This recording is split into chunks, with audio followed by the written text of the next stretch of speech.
welcome to Stories Podcast. I'm your host, Amanda Weldin. Today's story is called Bad News, Good News, an original story by Daniel Hinds based on a traditional Taoist parable. Thanks! Enjoy the episode. Bad news, good news. It was the bottom of the ninth. 2 outs and runners on second and third, just waiting to score. The Sox relief pitcher had given up 3 hits to the last 3 batters, and now the team was only up by a single point. "Come on!" shouted David at the TV. "He's getting hammered! You gotta put in Martin!" On the screen, the pitcher threw a curveball that declined to curve and instead came in slow over the plate. With a thwack, the batter knocked the ball over the third baseman's head into the outfield.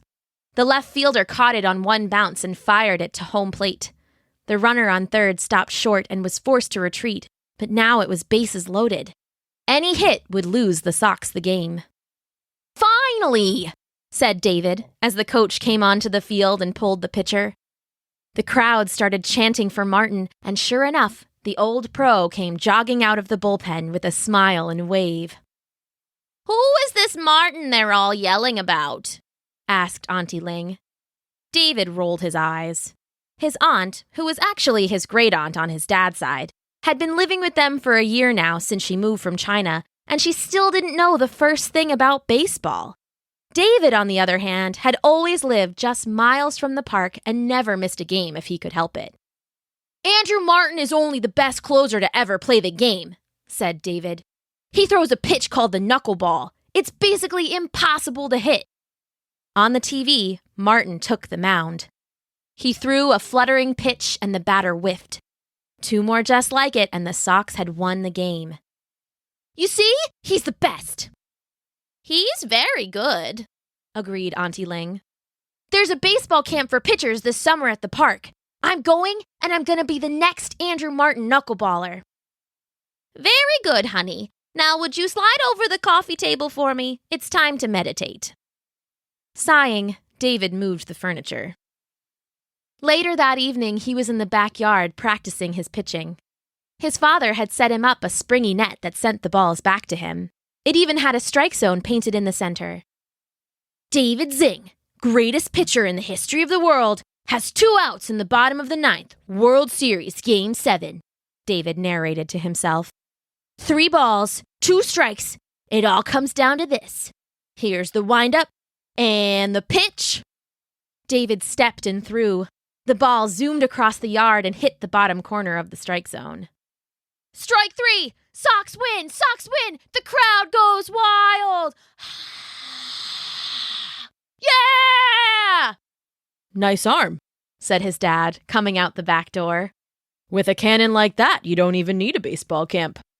He picked up the ball from the grass and tossed it back to David. "Speaking of which," Dad continued. Just by his tone, David could guess he had bad news. "We looked into that camp, and it's just too much money, David. We can't afford it." David felt his heart drop like a sinking fastball. "What? But you said I could go!" "I said you could probably go, but that was before I knew how much it cost. I went over it with your mom, buddy. We just can't afford it. I'm sorry." David took off his glove and threw it into the dirt with a huff. His dad watched him kick it across the yard for a moment and then turned and headed back inside. "We can talk when you're done losing your temper," he said, closing the door behind him. "What? What? I didn't lose my temper! You lost your temper! My temper is great!" David yelled at the closed door. "My temper is so good you can't even handle it!" The back door swung open again and Auntie Ling padded outside in her slippers. "What's all this yelling about?" David blushed a little and slumped into a lawn chair. "It's just not fair." "What isn't fair?" "I don't get to go to baseball camp now. It's too expensive." "Is that all?" "Is that all? It's pretty much the worst news ever." "When an old man lost his horse?" David kicked at the dirt under his chair. "I don't know what that means." "It's an old Taoist parable." Auntie Ling was full of old Taoist parables. She had brought them all with her from China, and sometimes David suspected that she made them up as she went along. "Do you want to know the story behind it?" "Not really." "Well," Auntie said, ignoring his answer. "In ancient China, an old man lost his horse. It seemed bad, but he was a follower of Taoism, so he simply said, 'Good news, bad news, who can say?'" "Losing a horse is bad, come on." "It seems that way, but a few days later the horse came back, and he was followed by several wild stallions, so the old man's herd grew. Still, the old man simply said, 'Good news, bad news, who can say?'" "That's dumb. Of course getting more horses is good." "It looked that way. But the very next day, the old man's son was trying to tame the wild stallions and fell and broke his arm. His neighbors all came to offer their condolences, but the old man simply said, 'Good news, bad news, who can say?'" A broken arm? I don't see how that can ever be good. So thought many people. But a week later, a warlord came and took all the young men of fighting age for his army. The old man's son was left behind because of his broken arm. The army was destroyed by enemies, but the son survived. So you see, good news, bad news, who can say? "Is that the whole story?" David asked miserably. "It is. Do you understand?" "Yeah, everything is terrible, and your best bet is to fall off your terrible horse and break your terrible arm." Auntie sighed and ruffled David's hair. "What I'm saying is that missing baseball camp may not end up that bad." "Not that bad? How can you even say that? It's the worst thing ever." "That's how you feel now, today. In the long run, though, good news, bad news, who can say?" "I can say," David thought darkly, but he kept it to himself. His auntie, despite or maybe because of his angry expression, launched into a silly song as she walked around the backyard, tending her flowers with the last of the day's light. "Good news, bad news, who can say? There's a flower blooming 'cause of every rainy day. There's a teacher who's allergic and he has to miss his class. There's a kid who didn't study, but now maybe she can pass. Good news, bad news, who can say? Don't be mad at every stumble or you'll surely lose your way. Good news, bad news, who can say? Take your life and love your life and live it day by day. Take your life and love your life and live it day by day."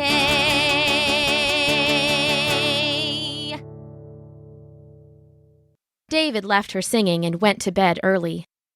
The next day, he moped around the house, watching TV and playing video games without much interest. It was only the second week of summer vacation, but he was already bored of it. His father must have been able to tell, because after dinner, he called David into the kitchen and sat him down at the table. "So, buddy, I know you're upset about the baseball camp, and I can't fix that. But I do have some good news." "What is it?" David asked skeptically. "I got you a job." "That's the good news? What kind of job?" David's dad worked on a computer in a cubicle all day. David wasn't sure he'd like a job where he didn't get to throw things. "You'll be delivering papers. I got you a good route. Starts here and goes down Main Street and swings pretty close to the ballpark where the Sox practice. Pays $20 a day. Pretty good, right?" David liked the sound of it. He could work his pitching arm by hawking papers at the doors. Even better was the ballpark. He'd spent countless hours on the edges of that ballpark, watching the pros practice through a distant chain-link fence. $20 a day sounded okay, too, until he did some quick math. The amount of money he needed for baseball camp divided by $20 a day. "It'll take me like a whole summer to save up for camp," David said miserably. "By then, the whole thing will be over." "Sure," said his dad, annoyingly positive. But you'll be able to afford it next year. I guess so, David said. Waiting a whole year sounded terrible, but he didn't have a lot of other choices. Isn't there something else you would like to say to your father? Asked Auntie Ling as she walked to the fridge. Thanks, Dad, David added, trying his best to mean it. He started working the very next day. Armed with a giant canvas bag of newspapers and riding his bike, he delivered the paper house by house. The Sox were on the road, playing out in California, so he didn't get to see them practice. But the job still wasn't so bad. At the end of the week, when he got his first envelope of money, he decided it was actually pretty great. "Hey, Auntie," he said when he got back home, sweaty and happy. "I got a paper route and I'm making my own money. Isn't that good news?" he asked with a grin. "Yes, dear. I'm very happy for you," Auntie said with a smile. "You are? Why wouldn't I be?" "I don't know, I just sort of figured you would tell me the old man story again. Good news, bad news, who can say, and all that." Auntie laughed. "That's a story for bad times. When things are good, be happy. Never hold in a smile. That's like putting a butterfly in a jar. In the end, it only dies. Let your smile show when you are happy. Remember the old man when you're sad." I guess that makes sense. Of course it does. Now let go of Auntie and take a shower. You smell like sweaty socks. That night, David slept soundly and had sweet dreams of Andrew Martin's knuckleball taking the Sox to the World Series. The next day, he woke to rain. It rained buckets all morning. It poured gallons through lunch. By early afternoon, it was still streaming steady from the sky, but David knew he couldn't wait any longer. Throwing on a yellow raincoat, he went to work. His bike sizzled through puddles as he raced through his route. Down Main Street he flew, barely pausing to see if the plastic-bagged newspapers landed on the right porch. He weaved around a deep puddle and dodged a floating branch. Finally, he turned off Main Street and headed towards the ballpark. Here, each house was much bigger, and the yards were further apart, bordered in fancy bushes and stuff like that. As he passed the park, David slowed to see if there was anyone practicing inside. The players were off for the All-Star break, but maybe they still had to work out or something. He rolled along, craning his neck to see over the fence, and rode right over a glass bottle floating down the side of the road.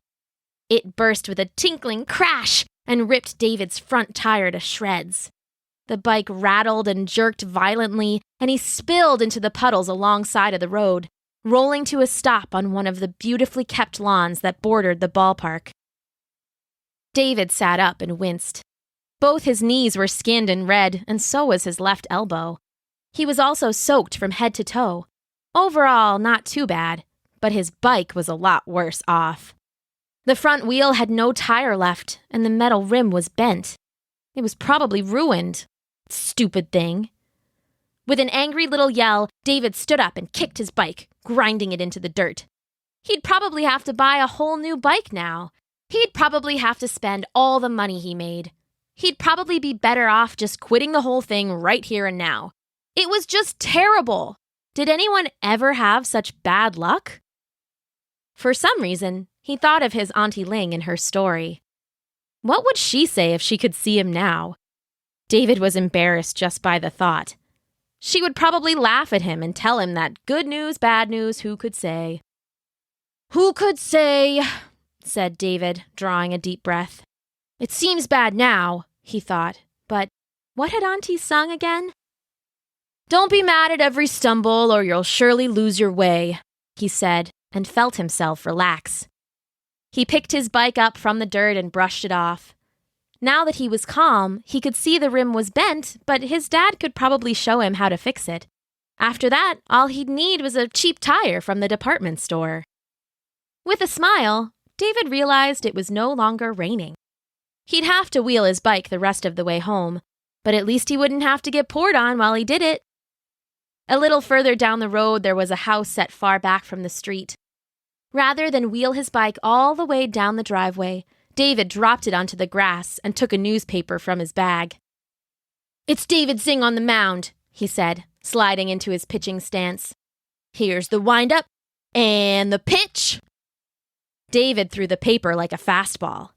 It streaked over the lawn, and it didn't just reach the house, it thumped right into the front door. "You trying to knock my house down, kid?" a voice drawled. There was someone on the front porch. "No," he shouted. "I'm sorry. I just wanted to make sure it reached." The man was walking down the driveway towards him. He was tall and lanky with the hat pulled down low over his eyes. David picked up his bike and prepared to bolt. "Easy there. No harm done," the man said, and he took off his hat. You're... "Andrew Martin, yeah," he said with a laugh. "And what's your name?" "David," said David after a minute. Was this really happening? Had he hit his head in the crash? He reached up and felt his helmet securely in place. It was real, then. "What are you doing here?" he blurted out. "I don't like to drive, so I rent a house near the park for the season," the pitcher said. "I didn't count on any crazy paper boys blowing a hole through my front door, though." "I'm so sorry, Mr. Martin. I was trying to go to the pitching camp, but I didn't have the money, so I got a paper route, and then it was raining, and I got distracted, and I hit a bottle, and my tire blew, so I'm walking my bike, and you have this long driveway, and I thought I could just throw it faster than walk up the whole thing," said David. He knew he was probably saying too much, but he was so excited to be meeting his favorite player that he seemed to have lost control of his mouth. Mr. Martin laughed again, and then looked thoughtful for a moment. "You talking about that pitching camp at the park?" he asked, then continued when David nodded. "That's for beginners. Just showing the basic mechanics. Arm like yours, I think you'd do better in my more advanced class. Wait right there." He jogged back to his house and came back with a paper in his hand. "Here's the info for the advanced class, and I wrote my number on the back. Have your parent or guardian give me a call, and we'll get you in." "Really? That's incredible. That's amazing. That's so cool. Wait, how much does it cost?" Mr. Martin smiled and shook his head. "Don't you worry about that. Whatever it is, we'll get you in. You stick with that paper route, though.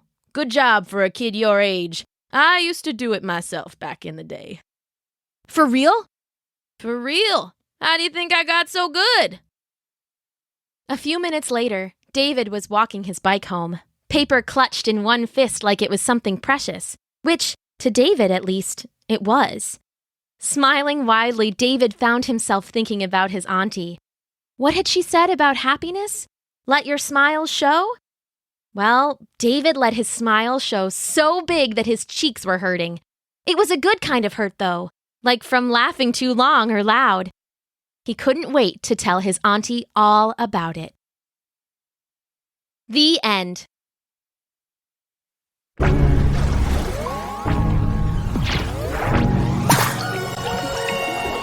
Thanks for listening.